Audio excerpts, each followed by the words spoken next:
It was the night before Christmas, and outside a house, an owl was sitting watching a mouse, when suddenly appeared a man and his wife, who was sitting on a donkey and appeared to be in strife.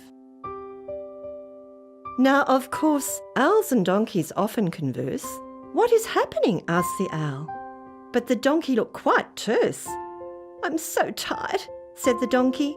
"I have travelled such a long way, carrying dear Mary through night and day. Joseph is her husband, a very fine man, and I have tried to help them wherever I can."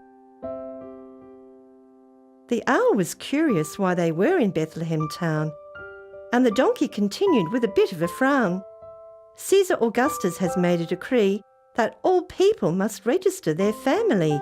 This must be done in the town of their birth, and is certainly not causing very much mirth.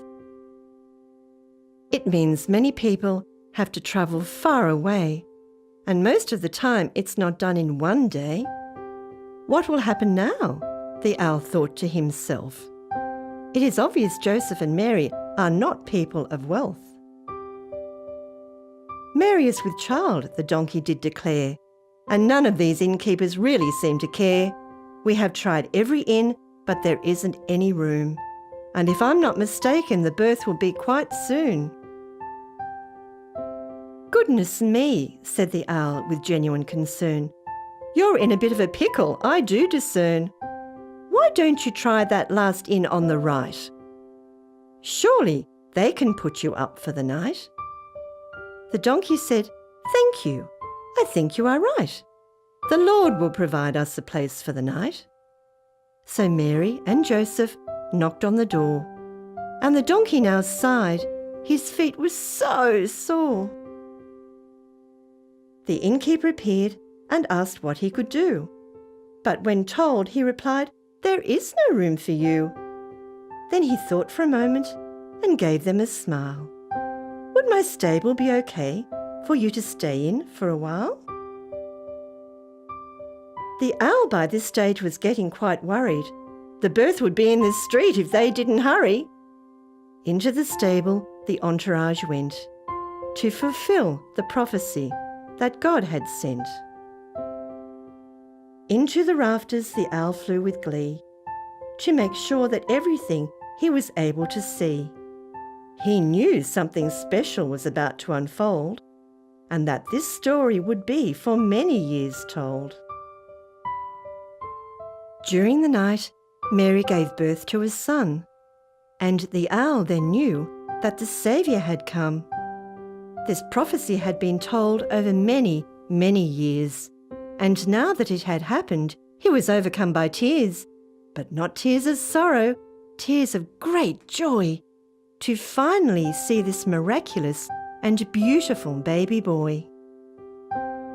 Now shepherds arrived with their flocks of sheep and gazed upon the baby, who was now fast asleep. They told all present how angels had come to tell them of the birth of God's own Son, and how they had hurried to witness this birth, a miracle that would be told throughout all the earth. 3 wise men on camels appeared from afar. They had been following a wonderful and bright shining star. The star had led them to this humble place, and they were filled with joy, wonder, and grace. The owl watched with interest as they bowed to the babe, and presented their treasures in containers grandly made. Their gifts were gold, frankincense, and myrrh. Gifts of such grandeur did not often occur. They stared in wonder at this newborn king, and listened in awe as the angels began to sing.